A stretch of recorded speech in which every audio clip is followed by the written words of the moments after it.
Frauen haben, weil sie gefragt haben, welche Themen uns interessieren würden. Wir haben jetzt mitbekommen, dass die ökonomische Situation von Frauen ein großes Thema ist.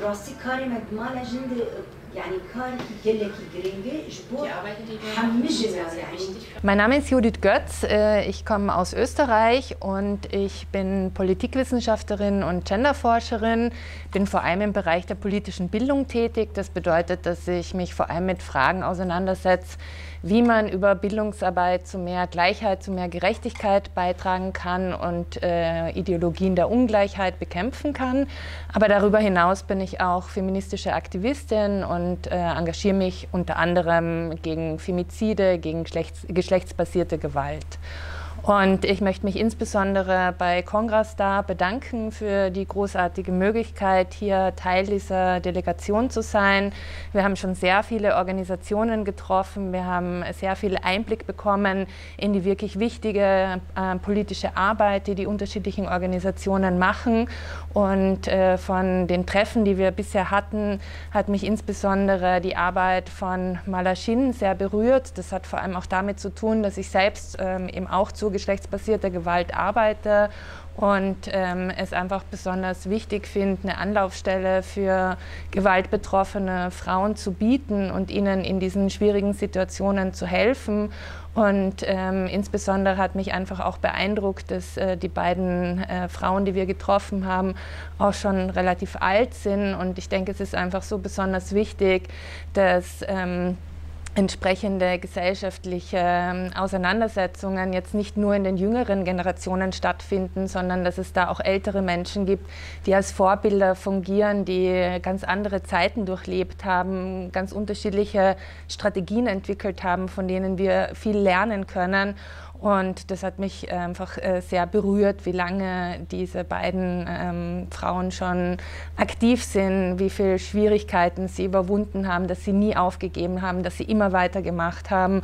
Und besonders beeindruckend fand ich auch an der Arbeit von Malashin, weil eben aus einer feministischen Perspektive in Europa es halt oftmals so ist, dass wir sehr stark darum kämpfen, Frauen nicht nur als Teil irgendwie von Familienpolitik zu sehen oder im Kontext von Familie zu denken, dass hier einfach auch Ansätze geschaffen wurden, um einfach ausgehend von diesem Familiengesetz trotzdem Frauenrechte sehr, sehr stark zu machen und parallel dazu aber auch sehr viel Überzeugungsarbeit für Männer zu leisten oder dass Malashin auch eine Anlaufstelle für Männer ist und hier einfach sehr lösungsorientiert gearbeitet wird, dass einfach unterschiedliche Beteiligte an Gewaltsituationen sich an die Institutionen wenden können und hier eben lösungsorientiert gearbeitet wird.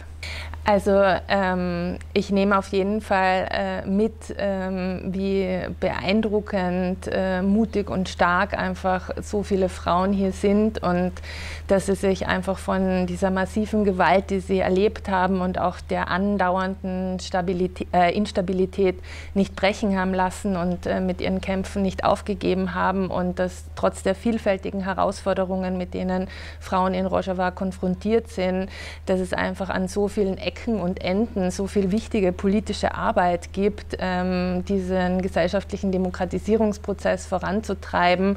Und das ist, denke ich, auf jeden Fall etwas, wovon man auch lernen kann. Also einfach diese unterschiedlichen Rätesysteme und auch, was mich auch sehr beeindruckt hat, ist eben die Institutionen, die auch versuchen, unterschiedliche religiöse und ethnische Gruppen zusammenzubringen und eben das Verbindende über das Trennende zu stellen und hier zu versuchen, eben nicht nur Vorteile für die eigene Gruppe sich rauszuholen, sondern eben gemeinsam an diesem Projekt zu arbeiten. Und ich denke, genau diese Verbindungen zu schaffen, ist einfach ein ganz, ganz wichtiger Aspekt. Also, dass wir uns nicht gegeneinander ausspielen lassen, sondern dass wir halt eben versuchen, das Verbindende in den Vordergrund zu rücken und uns darauf zu konzentrieren, eben ein eigenes Gesellschaftsprojekt aufzubauen.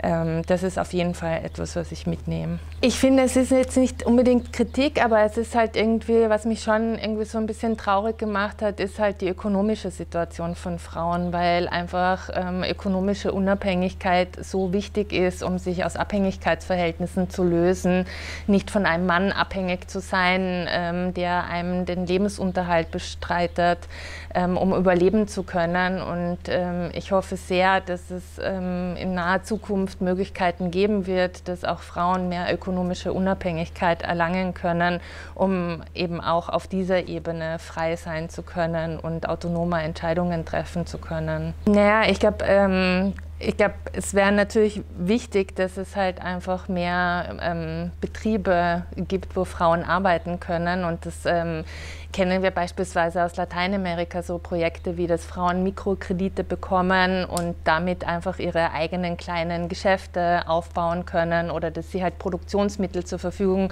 gestellt bekommen. Beispielsweise, weil wir oft gehört haben, Frauen lernen in den Bildungen zu nähen, und das ist natürlich was ganz Tolles, aber wenn sie keine Nähmaschine haben, ist es halt trotzdem schwer, irgendwie so ein eigenes Geschäft aufzubauen.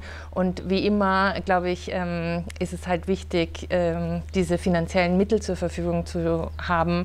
Und ich glaube, das ist natürlich eine Praxis, oder einen Zugang über Spendengelder, solche Projekte auch zu ermöglichen. Aber ich glaube, dass es langfristig trotzdem auch wichtig wäre, dass Rojava selbst einfach ausreichend ökonomische Ressourcen hat, um da selbst ansetzen zu können. Also dass es einfach Rojava sich auch nicht in Abhängigkeitsverhältnisse von europäischen Strukturen beispielsweise begibt. Also für mich war es auch wichtig, weil wir natürlich auch beobachten, was in Syrien gerade passiert, und einfach mit dieser drohenden Gefahr, die wir ja auch schon aus anderen Revolutionen kennen, dass Frauenrechte oftmals links liegen gelassen werden, wenn es um die großen gesellschaftlichen Umbrüche geht. Und ich glaube, das ist auch etwas, was ich mitnehme, sozusagen eine Beruhigung oder eine Absicherung, dass die Frauen hier sich nicht verkaufen lassen, dass eigentlich uns alle versichert haben,